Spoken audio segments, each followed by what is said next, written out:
For a brief period in the mid-17th century, Nevis was one of the most prosperous small islands in the English-speaking Caribbean. The churches from that period represent some of the best preserved structures on Nevis.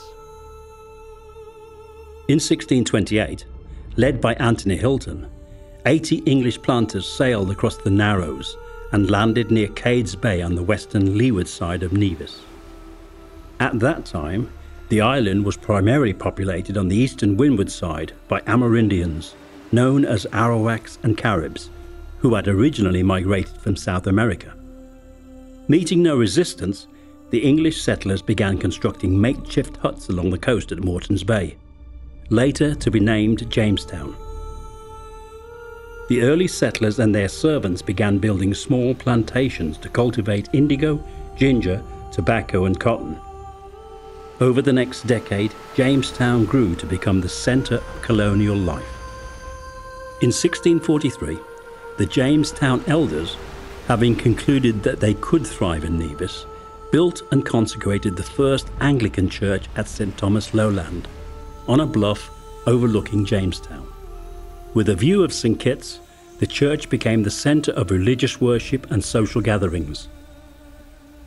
Plantation society would have been in like its third year, because the sugar revolution would have started around the 1640s. And so for them at that point, so early in that, the development of the new society based around sugar, the transition out of cotton into sugar in the 1640s, and that had, brought large numbers of Africans. And for them at that point to say, well, look, we are going to build a parish church, it means that they had made a very significant statement in terms of intention, that we were here for the long haul. We are settled now, we are building our spiritual base, and we are moving on and out of there. It was situated on high ground, which protected the church when the tsunami of 1680 destroyed a significant portion of Jamestown. Although it has been reconstructed and modified over the last several centuries, the church still stands in its original location. The English colony on Nevis continued to grow throughout the 1600s. Plantation owners found the rich volcanic soil and climate very hospitable to sugar, which was a highly prized luxury at that time. The sugar crop was technically complex and labour-intensive. The workforce was made up of indentured servants who were in short supply. They typically served 5 years, after which they were given a plot of land or a stock of sugar to go out on their own. As a result, the planters sought an alternative form of labour and brought enslaved African captives who had endured the brutal voyage across the Atlantic Ocean. These enslaved Africans were put to work with no fixed term of service or compensation. Nevis quickly grew to become a principal transit hub for the Caribbean slave trade and a significant exporter of sugar. With the rapid growth on Nevis, in 1671 the English established a second community further south at Charlestown, with its fortification at Fort Charles. Charlestown had become the capital of the Leeward Islands colonies. In 1675, the Royal African Company, which held the monopoly on the African slave trade, established its headquarters there, with Nevis becoming a transit hub for slave traders. Historians estimate that between 1676 and 1700, a total of 13,649 West African captives were sold, with Nevisian plantation owners having first choice of the most desirable. At that time, there were over 30 sugar plantations spread across Nevis. By the end of the century, over 80% of the Nevis population were enslaved Africans. As the Nevis sugar industry grew, so did the Anglican influence. Between 1670 and 1727, additional churches were built at St. Paul's Charlestown, St. James Windward, St. John Figtree, and St. George Gingerland. The church at St. John Figtree has long held the parish register which recorded many monumental moments in Nevis history. The 1787 marriage of Captain Horatio Nelson to Fanny Nisbet is one such moment. The wedding took place at the Montpellier plantation, home of her uncle and Nevis president at the time, John Herbert. The St. James Windward Church has become noteworthy for displaying a black crucifix. This once white alabaster crucifix was painted black in the mid-20th century to make it more inspiring to the church's black congregation. The vibrant sugar economy on Nevis attracted significant interest from Sephardic Jewish merchants and traders of Portuguese descent. They had been expelled from Brazil and met political difficulty after migrating to Barbados and Jamaica. While in Brazil, the Jews had become proficient in merchant shipping, shopkeeping and the sugar industry, which made them valuable assets to the Nevis plantation owners.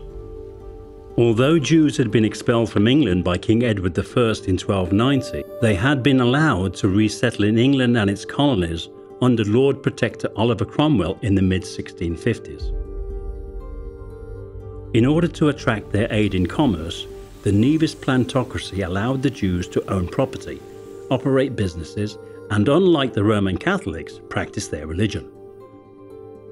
By the late 1670s, the Jews had established a substantial community here in Charlestown, with a school, a synagogue, and a cemetery.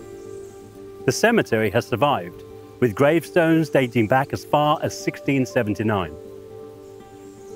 It is estimated that by the end of the 17th century, the Jewish population of Nevis constituted one of the largest Jewish communities in the Caribbean. Unfortunately, in 1706, the French, who had expelled the Jews from their Caribbean possessions in 1685, successfully invaded Nevis and ransacked Charlestown and many of the plantations. Many merchants and plantation owners had abandoned Nevis, along with many Jewish families, as the island's economy had declined after the French invasion and several weather disasters. The Jews that remained faced persecution. By the end of the 18th century, the Jewish community had disappeared from Nevis. The plantation owners were considerably less hospitable to the Quakers when they attempted to settle in early colonial Nevis. The Quakers refused to bear arms and could not be trusted to defend the island. In addition, the Quakers in Barbados had been criticizing slavery as being unchristian and advocating for the indoctrination of slaves into the Christian church. Quaker founder George Fox visited Barbados to reinforce the community there in 1671. But the Nevisians wanted no part of the Quakers and enacted laws designed to keep the Quakers from settling in Nevis.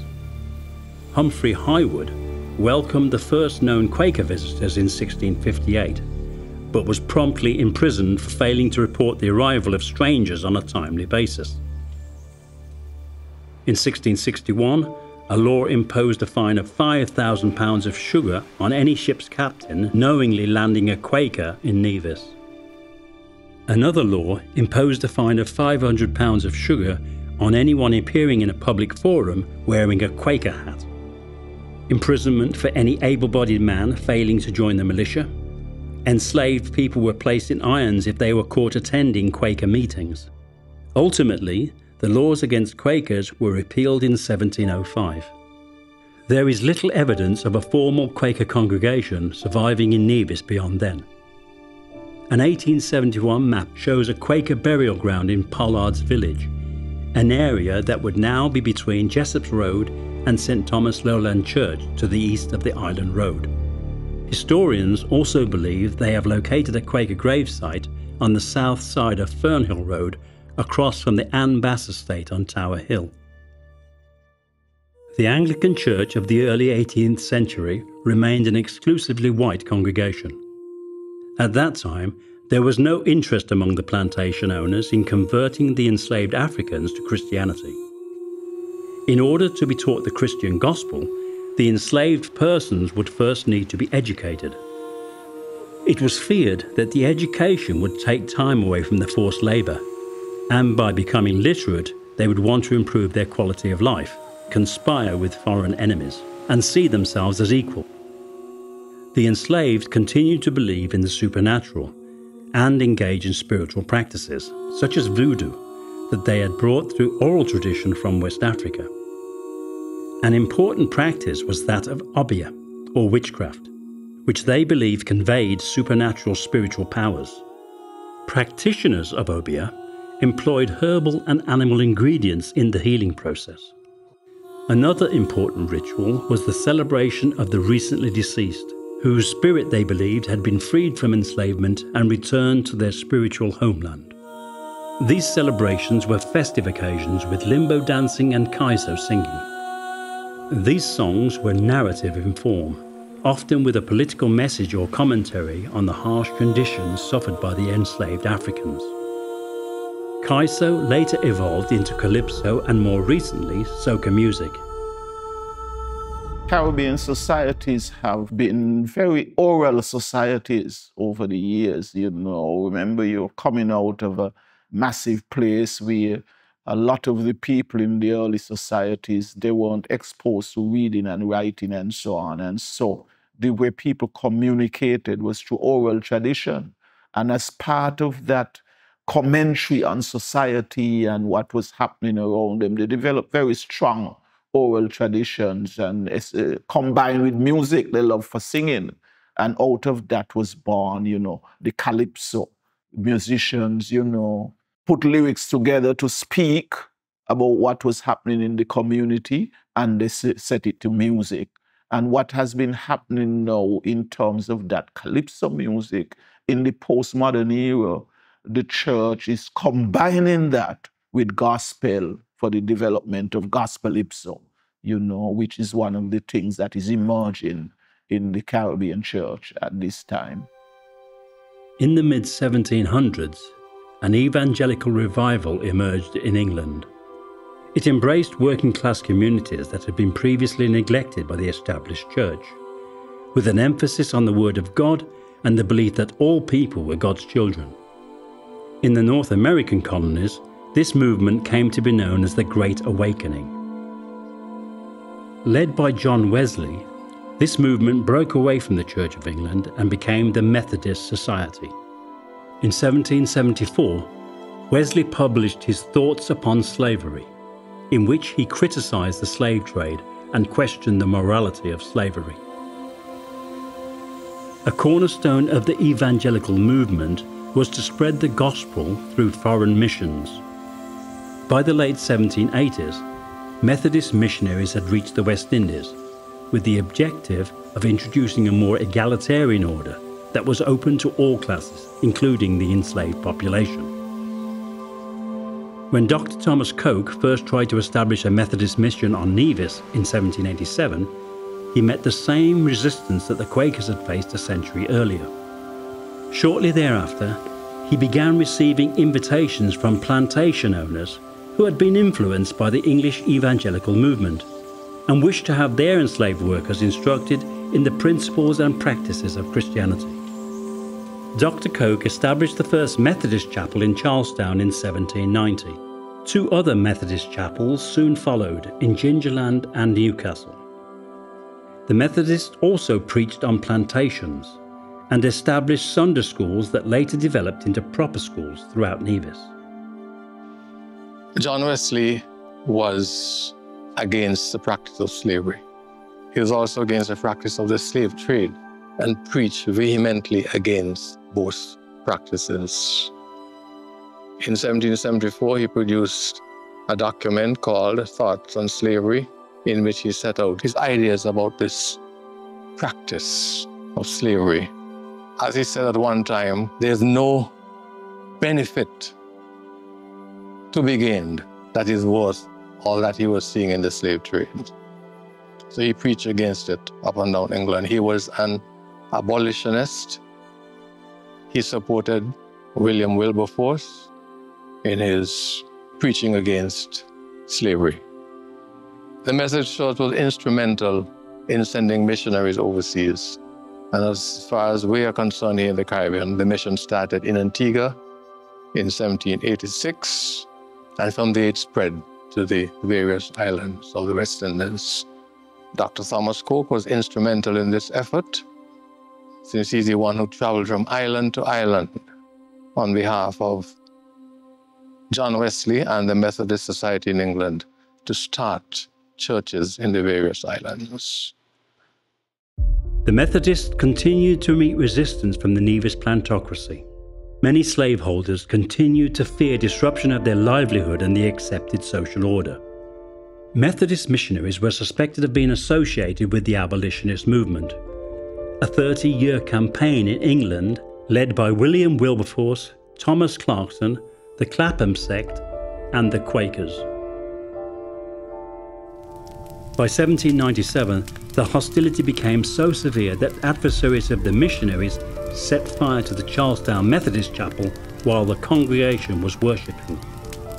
Eventually, the Methodists won acceptance by reassuring the white population that they were a stabilizing force, bringing order, discipline, sobriety, and a divine purpose to the enslaved population. While they did not abandon their private opposition to slavery, the Methodist missionaries moderated their public discourse to promote the greater goal of education and conversion. Over the next 2 decades, the Methodist Society became the driving force behind the religious education of the enslaved population. They established other churches, one in Gingerland in 1803 and Combermere in 1821. By the beginning of the 19th century, the abolitionist movement had gathered steam in Britain. The British colonies were encouraged to improve the conditions of the enslaved Africans. This era came to be known as amelioration. In 1807, the slave trade was abolished within the British Empire. Although the sale and trading of Africans largely ended, slavery itself continued. Many believed that the abolition of the slave trade would eventually lead to the complete elimination of slavery. Plantation owners, feeling the political pressure from Britain, began to seek ways to preserve slavery by improving conditions for their enslaved population. This effort included educating the enslaved in Christianity. In 1812, Daniel Gatwood Davis returned to Nevis from England to become the rector of St. Paul's Anglican Church in Charlestown. As the son of a St. Kitts plantation owner, Davis was quite familiar with the plight of the enslaved people. He had studied in England at Oxford, where he was influenced by the abolition movement. As he and his family were still owners of enslaved persons, it is uncertain to what extent, if any, he had become an abolitionist by the time he had returned home. Davis became an advocate of improving conditions for the enslaved population and became a popular invitee of plantation owners to preach and educate their enslaved workers. In 1816, Reverend Davis took the historic step of publicly announcing the wedding of an enslaved person at St. Paul's Church, seeking to elevate enslaved people to a more equal footing with their owners. He is also said to have influenced the courts to accept evidence from enslaved persons as testimony in judicial proceedings. Reverend Davis came with 2 significant orientations that made him the man for the moment. That is how I would put it.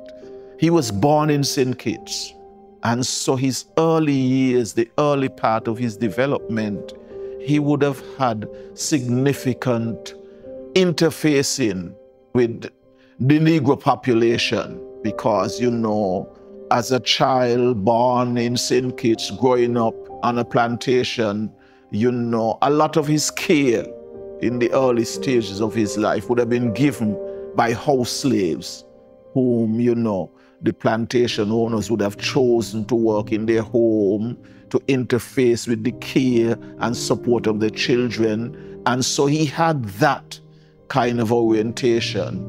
And then in his English education, he was educated at Oxford.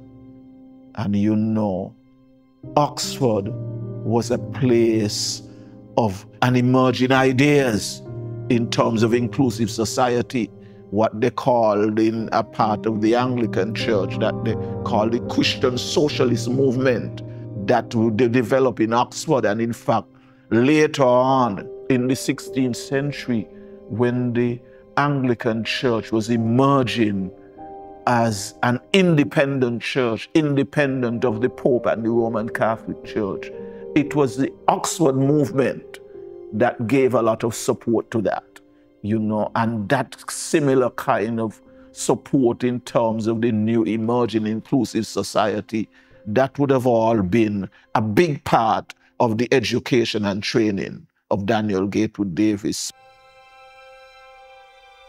In addition to his congregation at St. Paul's in Charlestown, Reverend Davis was responsible for the parishes of St. Thomas, Lowland, and St. James, Windward. The Round Hill estate was owned by Thomas Cottle, a plantation owner who had served as president of the Nevis Council. He had married the daughter of Edward Huggins, owner of the Monttravers estate, who was notorious for his brutal treatment of his enslaved workers. In 1810, Nevis was the subject of public outcry in Britain. Edward Huggins brutally flogged 32 enslaved men and women in Charlestown Marketplace, which was witnessed by British visitors.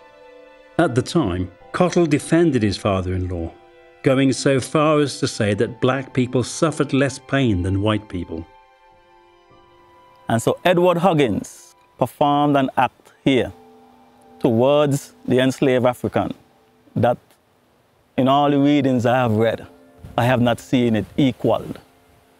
Where several African men were given lashes, some in excess of 300 at one time, and black enslaved females who were crying and mourning at the sight of such a horrific act meted out to their black men, were brought in to the ring and given in excess of 200 lashes. It was brutal. And when you learn about that brutality, it gives more significance and appreciation to the men and women who were also white, but chose to use their resources in the efforts to bring slavery to an end. And so that violent and inhumane act serves as a buttress for the good acts. Few, though they may be, they were good. And that is the reason I would include such a story. Over the next decade, Cottle felt the political pressure towards abolition.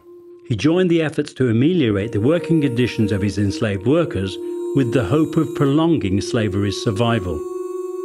He was among the estate owners who had invited Methodist missionaries to preach to his enslaved workers and welcomed Reverend Davis's missionary work.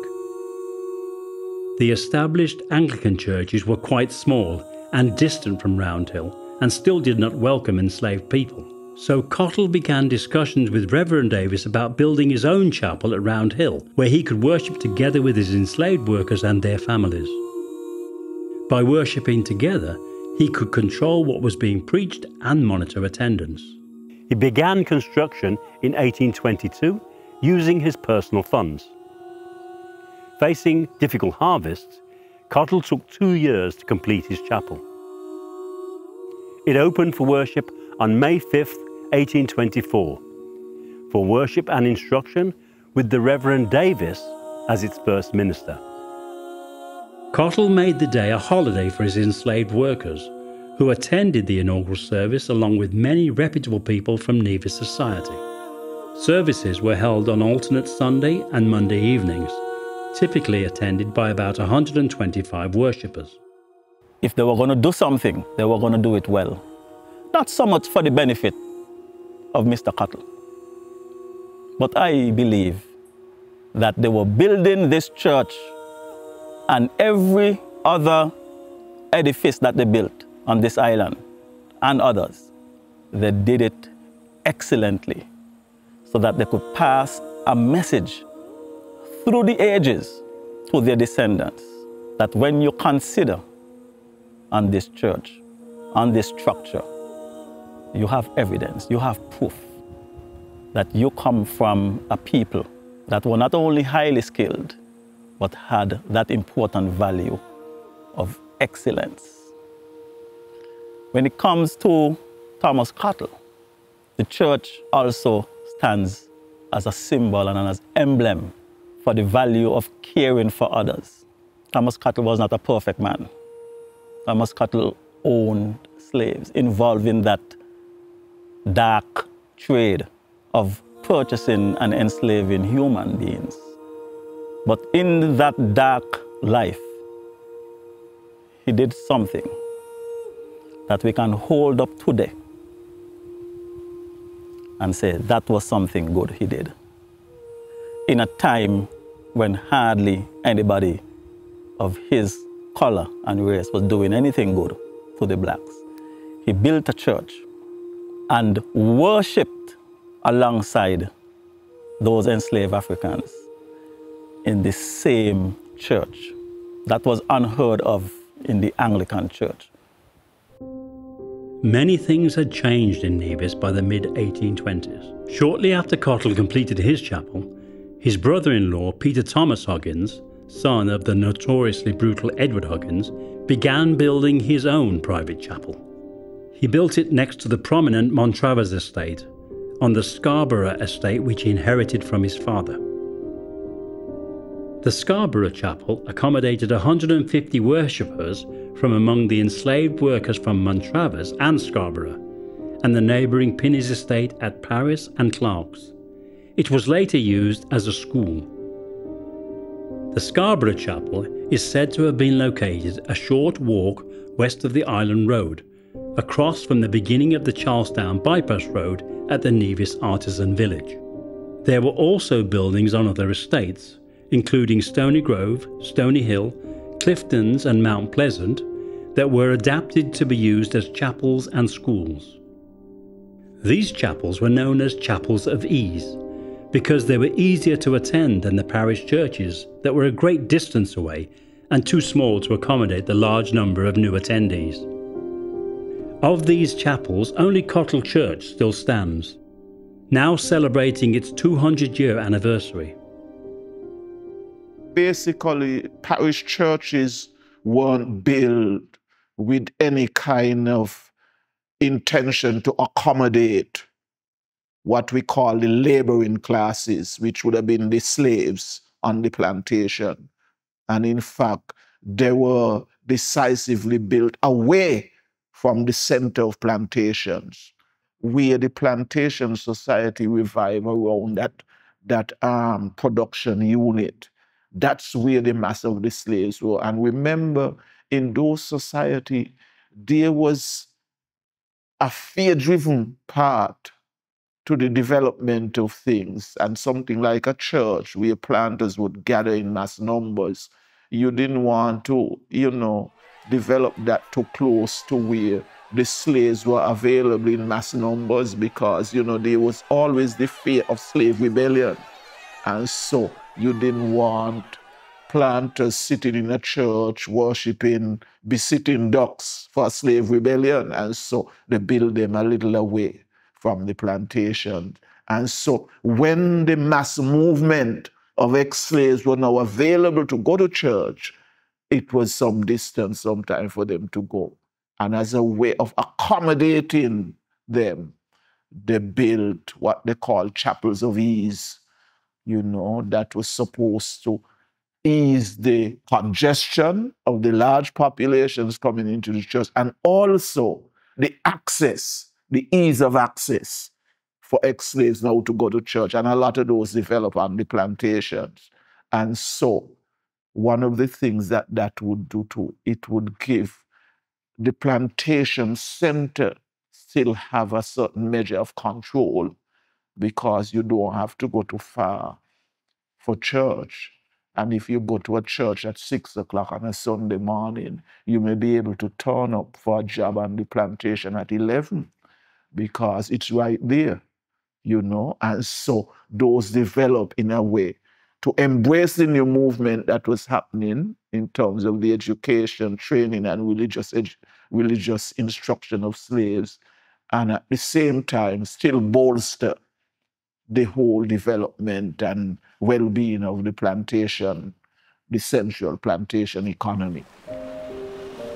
As emancipation became more inevitable, the plantation owners recognized the need to provide their enslaved population with the education necessary to participate successfully in the post-slavery environment. In the several years immediately preceding emancipation, the number of estate schools grew significantly. There were 6 such schools in St James Windward Parish.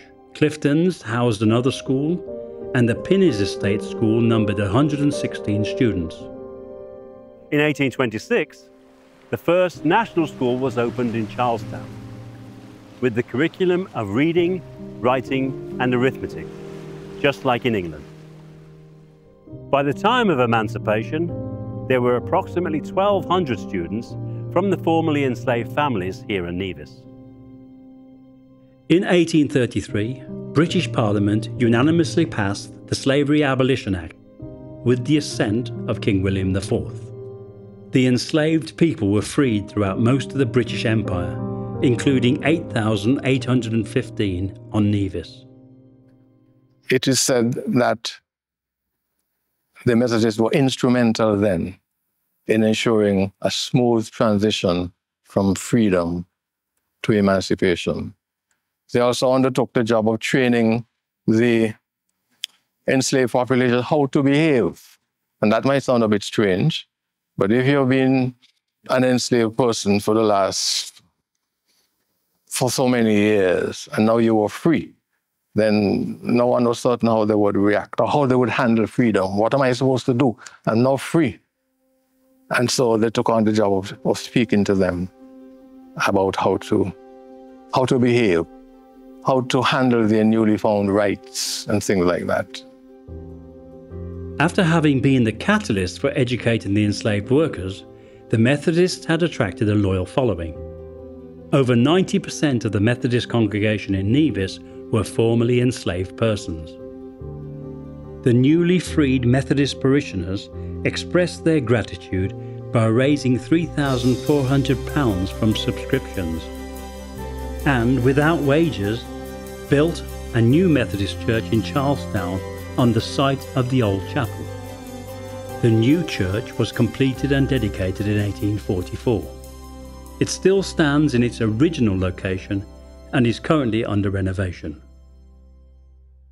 I am a poor, wayfaring stranger, while traveling through this world of woe.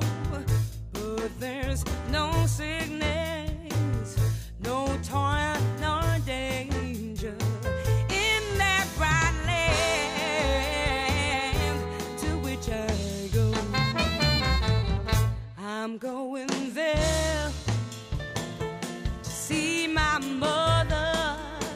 Yeah, I'm going there, no more to roam.